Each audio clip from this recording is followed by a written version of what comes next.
Good morning, friend. This is Gaurav Jain, and today I am sharing with you the 40 days revision strategy.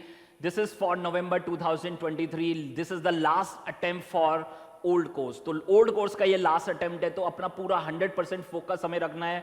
Last 40 days are very very important for us. तो जो भी हमने decide किया, अपने single group, both group, जो भी आपने decision लिया है उस पर आपको बने रहना है और आगे जाके अपने कम से कम 2 रिवीजन आपको करने हैं. याद रखना, अपने 2 रिवीजन हमें जरूर करने हैं यहाँ पर लास्ट 40 डेज में. तो पूरा स्ट्रैटेजी आपको बताऊंगा किस तरह से अपने 2 रिवीजन को हम डिवाइड करेंगे. 8 सब्जेक्ट है तो 8 सब्जेक्ट में आप डिवाइड कर लो. 4 सब्जेक्ट है तो 4 सब्जेक्ट में डिवाइड कर लो. सीए इंटर है तो सीए इंटर, सीए फाइनल है तो सीए फाइनल, उससे कोई फर्क नहीं पड़ता.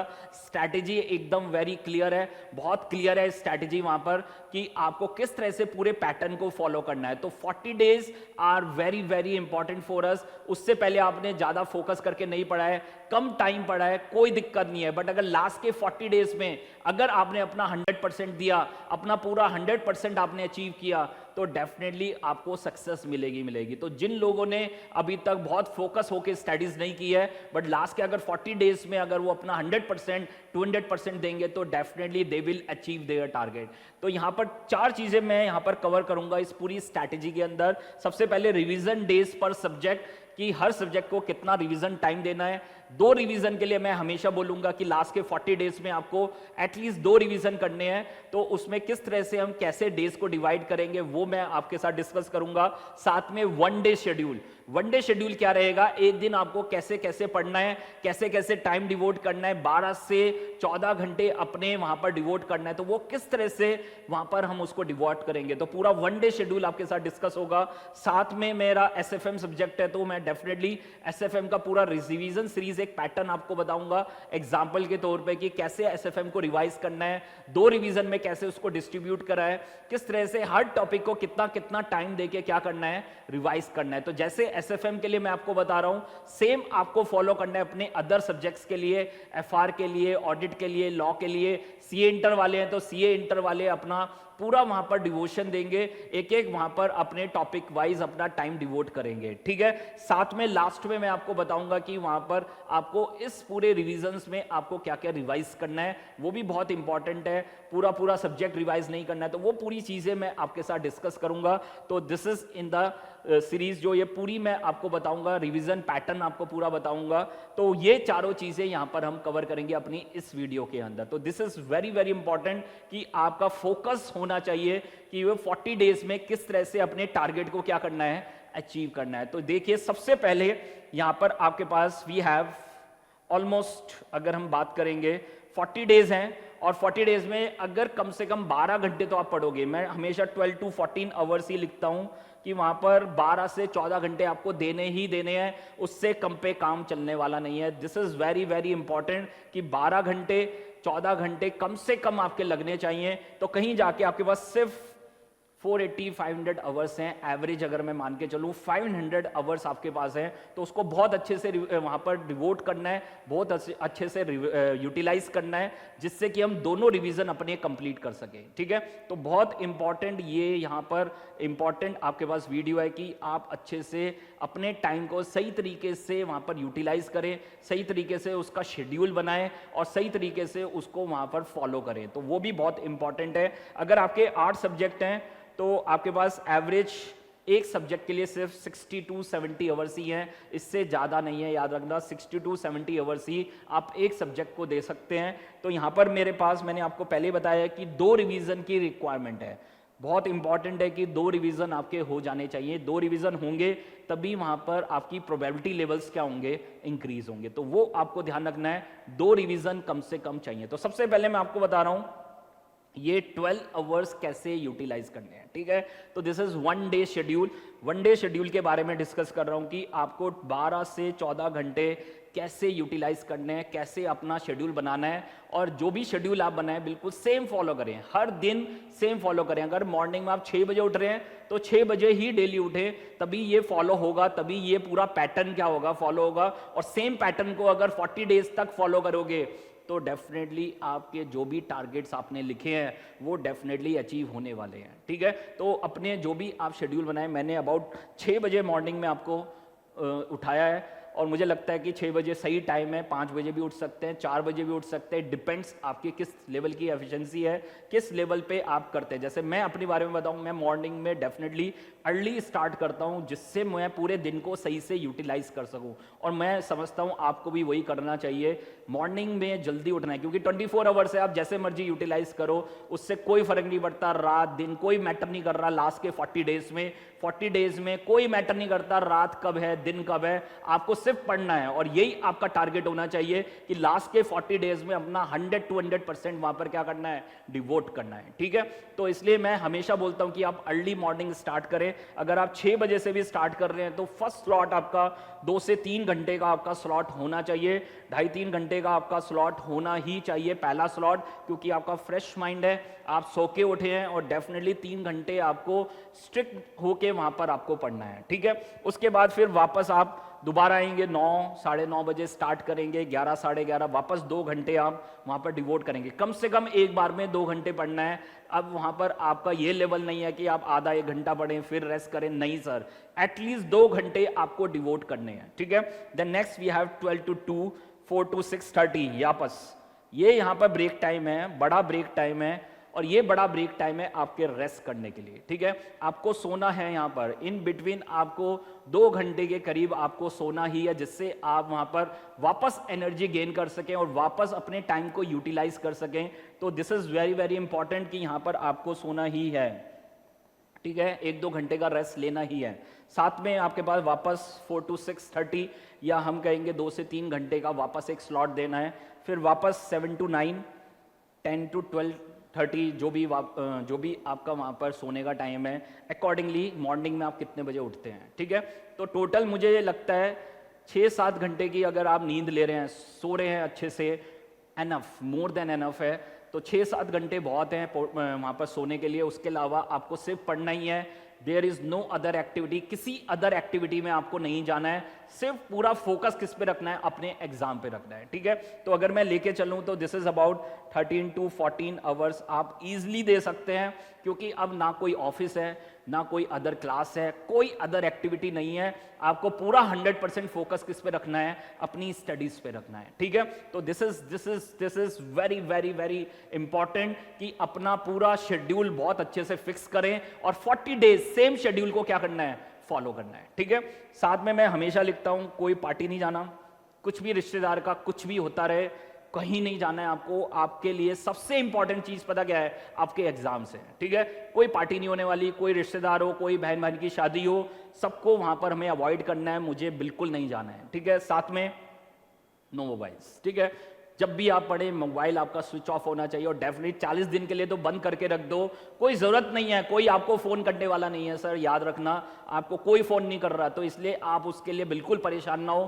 कोई मोबाइल पे आपको बात नहीं करनी है, किसी से टाइम वेस्ट नहीं करना है, कोई क्वेरी नहीं पूछनी है, सीधा अपना जो आपको आता है आपको रिवाइज करना है लास्ट के 40 डेज में। ठीक है, कोई फालतू के क्वेरी सेशन में नहीं पढ़ना है, कोई लाइब्रेरी के एक्स्ट्रा डिस्कशन में नहीं पढ़ना है, बिल्कुल भी इन सबको आपको अवॉइड करना है। ठीक है, ना कोई टीवी देखना है, डेफिनेटली कोई टीवी देखता ही नहीं आजकल वैसे तो, बट फिर भी लिख दिया मैंने कि कोई टीवी नहीं देखना, क्योंकि ऐसे टाइम पे ये सब चीजें बहुत अच्छी लगती है हमें, क्योंकि हमें टाइम वेस्ट करना होता है। ठीक है, तो इसलिए मैं पहले बता रहा हूं कि अपने टाइम को बिल्कुल वेस्ट नहीं करना है, किसी अदर एक्टिविटी में नहीं जाना है, कोई गैजेट्स में नहीं जाना है, कोई मोबाइल में नहीं जाना है, टीवी, कोई क्लबिंग नहीं करनी है। याद रखना 40 डेज बिल्कुल दूर रहना है, कोई माइंड को फ्रेश करने के लिए बिल्कुल क्लबिंग नहीं करनी है, आपको वहाँ पर गैदरिंग पे नहीं जाना है, किसी से मिलना नहीं है, सिर्फ अपना फोकस बनाए रखना है अपनी स्टडीज़ पे, अपनी बुक्स पे, अपने टेस्ट पे, अपने रिवीजन टेस्ट पे, जो भी आप वहाँ पर कर रहे हैं सब पे पूरा फोकस आपको बनाए रखना है।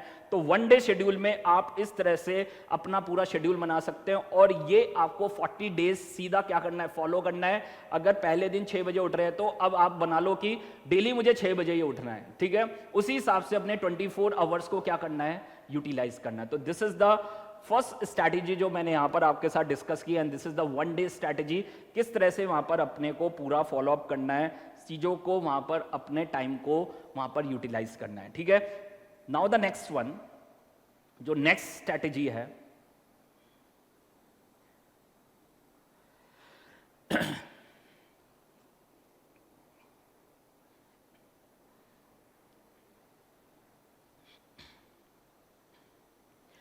नाउ द नेक्स्ट वन, मेरे पास वहां पर आपके पास 480 500 आवर्स हैं। मैं वहां पर एक सब्जेक्ट के लिए मैक्सिमम 60-70 आवर्स ही दे सकता हूं, तो मुझे 2 रिवीजन वहां पर कम से कम करने हैं। तो सबसे पहले we need 2 revisions in these 40 days. 2 revision हमें जरूर करने हैं, बहुत इंपॉर्टेंट है। अगर रिवीजन हो जाता है ना तो डेफिनेटली एग्जाम अच्छा जाने वाला है। तो मैंने मैक्सिमम टाइम देखा है, अगर रिवीजन नहीं हो पा रहा है तो डेफिनेटली आप वहां पर फियर फैक्टर में आ जाएंगे, मेरा रिवाइज नहीं हुआ, मुझे ये नहीं आता। बट अगर रिवाइज हो जाता है ना तो डेफिनेटली मुझे लगता है कि कॉन्फिडेंस लेवल मेरा बढ़ गया है और डेफिनेटली मेरा एग्जाम अच्छा जाने वाला है। तो मेरी प्रोबेबिलिटी लेवल्स क्या हो जाएंगी, इंक्रीज हो जाएंगी। तो अगर मेरे रिविजन्स बढ़ेंगे तो प्रोबेबिलिटी लेवल भी क्या होगा, इंक्रीज होगा। ठीक है, तो यहां पर मुझे 2 रिवीजन कराने हैं आपको। पहले रिवीजन 24 डेज का होगा और दूसरा रिवीजन आपके पास 16 डेज का होगा। तो इस तरह से 2 जगह मैंने इसको डिवाइड कर दिया है। पहले रिवीजन में थोड़ा टाइम ज्यादा दिया है, तो दिस इज 8 × 3, 8 सब्जेक्ट है और 24 आवर्स में आपका फर्स्ट रिवीजन, 24 डेज में आपका फर्स्ट रिवीजन हो जाना चाहिए। ठीक है, तो बहुत इंपॉर्टेंट है कि वो हम अपने शेड्यूल को फॉलो करें, जो भी हमने शेड्यूल बनाया है उसको फिक्स करें। तो एक सब्जेक्ट के लिए मेरे पास 3 दिन है। हो सकता है आपका एसएफएम ज्यादा अच्छे से प्रिपेयर्ड है तो एफआर पे थोड़ा टाइम ज्यादा लगा देना। अगर आपको लग रहा है कि एफआर अच्छे से प्रिपेयर्ड है तो ऑडिट पे ज्यादा टाइम लगा देना। तो वो आप कर सकते हैं, शफलिंग थोड़ा कर सकते हैं, प्लस माइनस कर सकते हैं। बट एवरेज मैंने बता दिया कि एक सब्जेक्ट के लिए आपको वहां पर एटलीस्ट 3 दिन है, 3 दिन आपको देने हैं और वहां पर 8 सब्जेक्ट है तो 24 डेज है आपके पास। ठीक है, तो ये इंपॉर्टेंट है कि आपको स्ट्रिक्ट रहना है, अपने प्लान पे स्टिक रहना है और कोशिश करनी है कि अपने प्लान को फॉलो करें, पूरा स्ट्रिक्टली क्या करें, फॉलो करें। तो ये इंपॉर्टेंट है। फर्स्ट रिवीजन 3 दिन मिल रहे हैं 8 सब्जेक्ट के लिए, देख लीजिए, तो 8 × 3 डेज हो गया, तो दिस इज 24 डेज। ठीक है, सेम आपके पास सेकेंड रिवीजन में आपके पास 16 डेज हैं। अब देखिए नेक्स्ट जो स्ट्रैटेजी आपके पास की 500 आवर्स आपके पास मैक्सिमम है और अगर मैं पर सब्जेक्ट जाऊं तो वहां पर आपके पास मैक्सिमम 60 to 70 आवर्स हैं जो आपके पास अवेलेबल हैं। This is for the whole revision, revision 1B और रिवीजन 2 दोनों आपको रिवाइज करने हैं, दोनों रिवीजन आपको करने हैं। तो पहले आपके पास देख लीजिए, फर्स्ट रिवीजन के लिए आपके पास 24 डेज हैं और सेकंड रिवीजन के लिए आपके पास कितने हैं, 16 डेज हैं। तो अपने प्लान पे स्टिक रहना है, याद रखना, अगर 24 डेज मतलब 24 डेज, 16 डेज मतलब 16 डेज, क्योंकि एक भी दिन इधर उधर हुआ ना तो डेफिनेटली आपके कहीं ना कहीं टारगेट्स रह जाएंगे, कोई ना कोई सब्जेक्ट का रिवीजन रह जाएगा। तो बहुत इजीली हो सकता है, मैं जैसे आपको एसएफएम का दिखाऊंगा अभी, कि आप इजीली यहां पर 3 दिन में एक पूरे सब्जेक्ट का रिवीजन कर सकते हैं और यहां पर 2 दिन में आप एक पूरे सब्जेक्ट का रिवीजन कर सकते हैं। तो डेफिनेटली ये अचीवेबल है, कोई कहे कि अचीवेबल नहीं है, डेफिनेटली अचीवेबल है। मैं आपको दिखाऊंगा भी एसएफएम में कैसे आप रिवाइज कर सकते हैं और मेरे स्टूडेंट डेफिनेटली करने भी वाले हैं। मेरी गारंटी है कि मेरा हर स्टूडेंट जो भी मेरे से पढ़ा है, अगर उसने पूरा सब्जेक्ट एक बार कंप्लीट कर लिया, अच्छे से पढ़ लिया है, तो 3 दिन में वो पहला रिवीजन कर लेगा और 2 दिन में वो दूसरा रिवीजन कर लेगा। ये एसएफएम में मेरी गारंटी है। उसके अलावा एफआर ये सब आप देख लो, आप अपने हिसाब से देख लो, बट एसएफएम में मेरी गारंटी है वो इजीली अपना पूरा रिवीजन कर लेगा। ठीक है, मैं अभी दिखाऊंगा अर्ली बेसिस पे, मैं डिस्ट्रीब्यूट करके आपको दिखाऊंगा कि किस तरह से हम वहां पर पूरा रिवाइज कर सकते हैं। तो पहली चीज, एक सब्जेक्ट के लिए मेरे पास मैक्सिमम 3 डेज हैं, तो मतलब 3 × 14 मतलब 42 आवर्स हैं।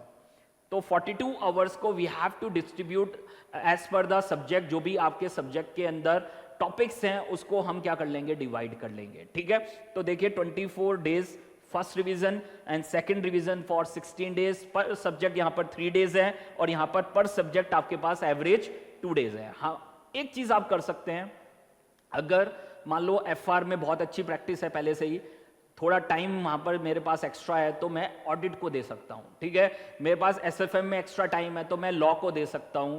सेम आपके पास फर्स्ट ग्रुप में इलेक्टिव में कम टाइम चाहिए तो डीटी को आप वहां पर ज्यादा टाइम दे सकते हैं, कॉस्टिंग को ज्यादा टाइम दे सकते हैं। तो वो अपने हिसाब से प्लस माइनस कर लेना, बट 3 दिन का एवरेज टाइम आप लेके चलना, हर सब्जेक्ट को वहां पर आपको कंप्लीट करना है। ठीक है, डाउन द नेक्स्ट पार्ट की यहां पर सबसे पहले एसएफएम रिवीजन की मैं बात करूंगा। First revision 3 days and second revision आपके पास क्या है, 2 डेज।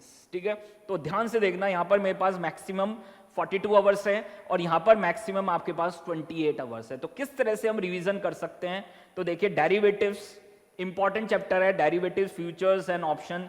इजिली आप 8 आवर्स में उसको रिवाइज कर सकते हैं और सेकंड रिवीजन में आप 5 आवर्स में उसको रिवाइज कर सकते हैं। तो देखिए एक बार, फॉरेक्स 12 आवर्स इजिली आप रिवाइज कर लेंगे, interest rate risk management 2 hours, security valuation, corporate valuation. तो पहले अगर ये 3 टॉपिक हमने कर लिए ना तो 30-40% की वेटेज है इसकी, तो आप इजिली वहां पर उसको पूरा रिवाइज कर लेंगे, 30-40% आपका कवर हो जाएगा। Now the next slot, security valuation, corporate valuation, merger acquisition, 6-7 hours में इजिली आप उसको रिवाइज कर सकते हैं। सिक्योरिटी वैल्यूएशन बहुत इजी है, कॉर्पोरेट वैल्यूएशन में डिफरेंट 3-4 वैरायटी के आपके क्वेश्चन है और मर्जर एक्विजिशन में आपके पास 4-5 वैरायटी के क्वेश्चन है। आप इजिली उसको 6-7 आवर्स में इजिली रिवाइज कर सकते हैं अगर आपने अच्छे से पढ़ा हुआ है, ठीक है। Next one is mutual fund 1 hour. Portfolio management थोड़ा बड़ा चैप्टर है बट उसमें एक स्ट्रैटेजी है कि वहां पर क्वेश्चंस बहुत सारे हैं, बट आप सेलेक्ट कर लो वहां पर क्वेश्चंस, हर वैरायटी का क्वेश्चन सेलेक्ट कर लो, इजिली आप 3-4 घंटे के अंदर उसको इजिली आप कवर कर सकते हैं, ठीक है। साथ में आपके पास बॉन्ड वैल्यूएशन 2 घंटे मैंने लिख दिया है, पहले ही कवर हो जाएगा। इंटरनेशनल फाइनेंशियल मैनेजमेंट 2 आवर्स पहले ही कवर हो जाएगा। रिस्क मैनेजमेंट मिसलेनियस टॉपिक 3 घंटे मैंने लिख दिए, पहले ही कवर हो जाएगा। जिसने अच्छे से पढ़ा हुआ है बहुत आराम से 3 घंटे में रिवाइज कर सकता है। And the last one is theory. Theory में आपको क्या करना है, वो इंपॉर्टेंट 4 टॉपिक पहले कर लेने हैं, उसके बाद टाइम बचे तो आप करना, ठीक है। सिक्योरिटाइजेशन पहला चैप्टर, फाइनेंशियल पॉलिसी, साथ में आपके पास रिस्क मैनेजमेंट, साथ में स्टार्टअप, ये 4 टॉपिक आप पहले कर लेना, उसके बाद टाइम बचे तो करना, नहीं तो कोई बात नहीं। इतना भी कर लेंगे तो पूरा अच्छे से आपका रिवाइज हो जाएगा, अच्छे से आपका कवरेज कवर हो जाएगा। ऑन द सेम वे आप 2 दिन में आप अपना सेकंड रिवीजन एसएफएम का इजीली कर सकते हैं। Derivative 5 hours, forex 8 hours. यहां पर भी आप थोड़ा शफलिंग कर सकते हैं, आपको लग रहा है कोई टॉपिक मेरा बहुत अच्छे से तैयार है, वहां पर थोड़ा कम टाइम देके उसका बैलेंस टाइम आप डेरिवेटिव फॉरेक्स पे दें तो आपके लिए बेटर रहेगा, बहुत अच्छे से आप वहां पर कर पाओगे, ठीक है। Same interest rate risk management 1 hour, security valuation, corporate valuation, merger acquisition 5 to 6 hours में इजिली हो जाएगा। म्यूचुअल फंड 1 घंटे में आराम से हो जाएगा।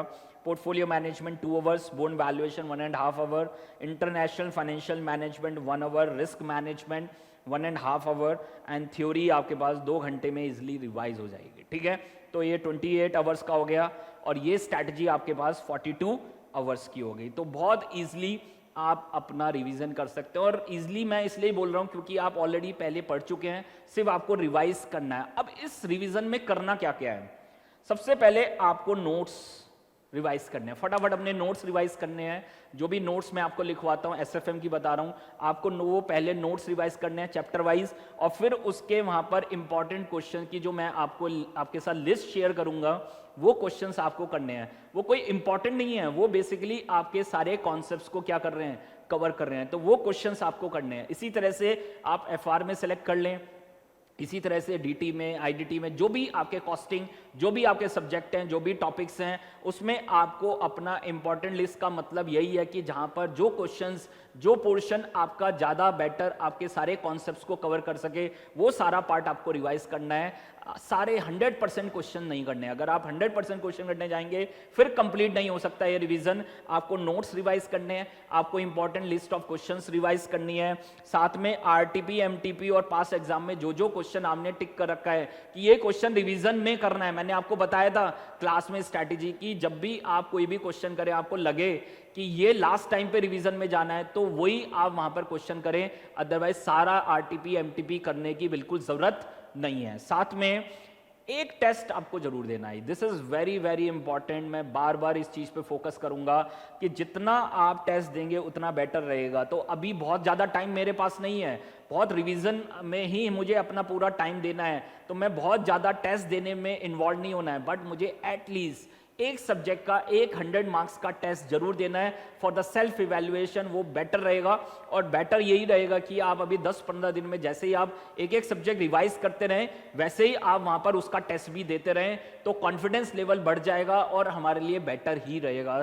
तो कवरेज आपको ये जरूर करनी है, एक टेस्ट जरूर देना है आपको 100 मार्क्स वाला, जिससे आपको वहां पर कॉन्फिडेंस आए। तो उसको डिले नहीं करना है कि बाद में दूंगा, बाद में दूंगा, नहीं बाद में दे पाओगे। जैसे रिवाइज करें उसके बाद टेस्ट दें, जैसे कैसे रिवाइज दें, उसका टेस्ट दें, तो वो हमारे लिए बेटर रहेगा, हमारी परफॉर्मेंस बेटर होगी, हमारी रिटेंशन बेटर होगी और हम सही तरीके से अपने एग्जाम को टारगेट कर सकेंगे। तो ये आपके पास पूरी स्ट्रैटेजी है, जो मैंने कवरेज की बात की, पूरा मैंने आपको बताया कि किस तरह से एसएफएम का फर्स्ट रिवीजन, सेकंड रिवीजन, किस तरह से चैप्टर वाइज कैसे डिवोट करना है, कैसे उसको वहां पर ब्रेक करना है, और साथ में वहां पर 2 रिवीजन है तो आपके पास 3 डेज एंड 2 डेज का आपके पास टाइम है पर सब्जेक्ट आपके पास। तो पूरा स्ट्रैटेजी मैंने आपको बताया, 40 डेज हैं, 12 to 14 आवर्स आपके पास हैं, 500 से 600 घंटे ही मैक्सिमम हो सकते हैं, इससे ज़्यादा आप नहीं दे पाओगे। 500 अगर घंटे आपने लगा दिए ना लास्ट में अब 40 डेज में, तो मेरी गारंटी आपके बोथ ग्रुप निकलने वाले हैं। मैं 100% श्योर हूँ, जैसे सीएफए में बोला जाता है कि वहाँ पर 300 घंटे दो आप पास हो जाएगा, और डेफिनेटली पास हो जाते हैं अगर आप सही से सीएफए में वहाँ पर लेवल 1 में 300 घंटे देते हैं, वैसे ही आप इजीली वहाँ पर पास हो जाते हैं। तो मैं वही आपको बता रहा हूँ, सीए फाइनल में, सीए इंटर में अगर आप बोथ ग्रुप के लिए जा रहे हैं, 500 घंटे आपने दे दिए तो आपका पूरा रिवाइज हो जाएगा, आप बहुत अच्छे से वहाँ पर टारगेट कर पाओगे। एंड इन द लास्ट, अगर आप मुझसे कनेक्ट करना चाहते हैं, कोई भी क्वेरीज हैं आपकी, कुछ भी पूछना चाहते हैं, तो आप मेरे व्हाट्सएप के थ्रू मुझसे कनेक्ट कर सकते हैं, 8860017983 के थ्रू आप मुझे कनेक्ट कर सकते हैं। कॉल करना चाहते हैं तो इवनिंग में 8 to 9 पे आप मुझे कॉल कर सकते हैं, मैं डेली बेसिस पे अवेलेबल हूँ, और एग्जाम तक तो डेफिनेटली आपके लिए स्पेशली अवेलेबल हूँ। कोई भी आपकी क्वेरीज है तो आप मुझे कॉल कर सकते हैं। साथ में उसके अलावा इंस्टाग्राम, फेसबुक और यूट्यूब पे मेरा SFM गौरव जैन के नाम से आईडी है, आप वहाँ पर मुझसे कनेक्ट कर सकते हैं। जो भी मैं वहाँ पर आपके लिए अपडेट्स दे रहा हूँ, आप वहाँ पर देख लीजिए, मुझे वहाँ पर कनेक्ट कर सकते हैं। उसके अलावा SFM के स्टूडेंट्स के लिए स्पेशली बोल रहा हूँ, थ्योरी मेरे पास आपका जो मेरे ऐप है वो अवेलेबल है, आप वहाँ से वॉच कर सकते हैं थ्योरी लेक्चर्स। उसके अलावा जो भी एडिशनल क्वेश्चन है, अमेंडमेंट्स थी, वो भी मेरे ऐप पे अवेलेबल है, तो आप वहाँ से फ्री ऑफ कॉस्ट वहाँ पर वॉच कर सकते हैं टिल एग्जाम्स, वो वहाँ पर अवेलेबल है। ठीक है, thank you very much and wish you all the best.